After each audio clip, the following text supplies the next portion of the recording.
Um, so I'm Mandy, and I'm supposed to be giving my testimony, so we're going to try. So who was I before I met Jesus? I was an unbeliever through and through. I grew up going to church. I couldn't really ever find Jesus, though. I couldn't feel him, I couldn't hear him, I just couldn't find him. I couldn't find God in things that had happened to me. I couldn't find God in decisions that I was making. And so I think at that point it just became a decision that I made to go ahead and just create my own world, and just to take control over my own life. So there was this restlessness. It was just an unrest in me, to just kind of keep going and keep doing and keep moving and keep making, and not really to ever stop and think, never stop and feel anything, just to kind of create my own world and to control everything in my world and not to give that up. And so the God thing just wasn't for me. It was, for other people. And yeah, that's kind of where I was, really. How I came to find Jesus, I'm not really sure. It was certainly a process, and not a moment. And honestly, I wasn't even aware of the process half the time. I think the long process was with years and years and years of just people around me, planting little seeds, as annoying as they might have been. The main one that comes to mind is my mom, who was hilarious. She had me on the prayer list at her church for a good decade, and we're talking like named on there, not unknown or unsaid or unspoken. It was, my name was in the bulletin. And so, just her really wanting me to be with her at church on Mother's Day and Christmas, and I would go. But little stuff that she would do, she would always leave, anytime I'd move or go anywhere different, she would leave little Bibles or little handouts or, leaflets, something behind, always. She'd shove it in a drawer because she knew if I saw it, I would just tell her to take it with her. And I never had the heart to throw it away because I knew she spent money on it, and I knew she'd kill me if I threw it away because she's cheap. So I always kept it, but I would just kind of throw it away in a Rubbermaid bin and leave it there. And it's funny because when we moved into here, I was pulling out the bin, and there it was.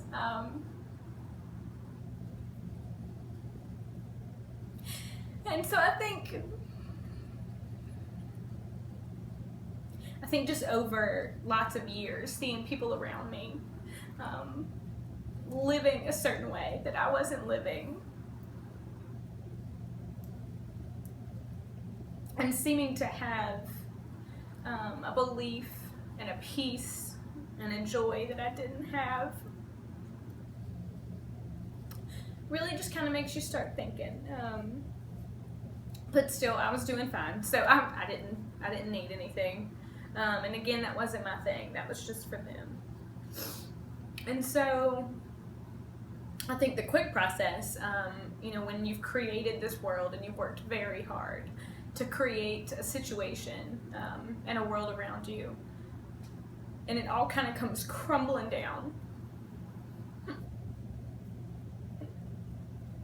and you're really left with nothing. And so everything, just imagine your life right now, the house that you have, the plans that you have, the life that you've set before you, just falling apart. And so I'd been able to kind of hide everything else, right? I've been able to hide the fact that I wasn't really that happy. I've been able to hide the fact that there was this restlessness. But when literally it all comes crumbling in, you really can't hide that. When you move back home with your parents when you're 31 years old, it's hard to hide that. So it really makes you kind of question everything. It makes you question who you are and where you are and what your purpose is. And I think the quick journey probably started at that moment. There was a kind of reevaluation of my life and who I was and where I was and what I wanted.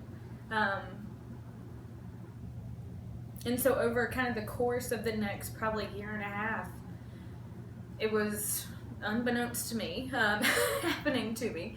But really, you know, a lot of it started when I started going to Tapestry, which was hilarious because Preston had been going for months and he had been inviting me to go, and I was so not interested in going to this crazy little church he was talking about with this crazy pastor who kept saying, "Hear me." So he would come home and tell me all these, you know, worship services that he went to and the sermons that he heard, and it was contagious, but I was resisting as much as I possibly could. So he finally convinced me to go, and he finally, after multiple invites, I was like, fine, if I'm going to be in this relationship, I should probably go. So I went. The first time I went to Tapestry, I literally walked in with a stomach ache because I was so nervous. I wiggled in the seat the whole time. I literally tried my best not to hear a word that was being said. I probably don't even think I sang a song. I think I just kind of mouthed the words. And it was just uncomfortable. It was really uncomfortable. Not for anything that Tapestry did. Sorry, y'all. But it just was, because I was not comfortable in my skin. And so over kind of the next few months, it became a habit. That was our Sunday night thing to do, was to go to Tapestry. And it really didn't, it slowly kind of chipped away at kind of the rock that I built around my heart. And yeah, it slowly chipped away at kind of what my thoughts of church were and my thoughts of God were. And I don't even know how it happened. I joke with, you know, Preston and Jason, I got hijacked by Jesus. I really did. Because I didn't even realize it happened. I got saved when I was 8 or 9 years old at church. I got baptized. I can't even say I got saved. I got baptized. And that was a social experience for me. This was a supernatural experience. And I had convinced myself that I was just rededicating my life to the Lord.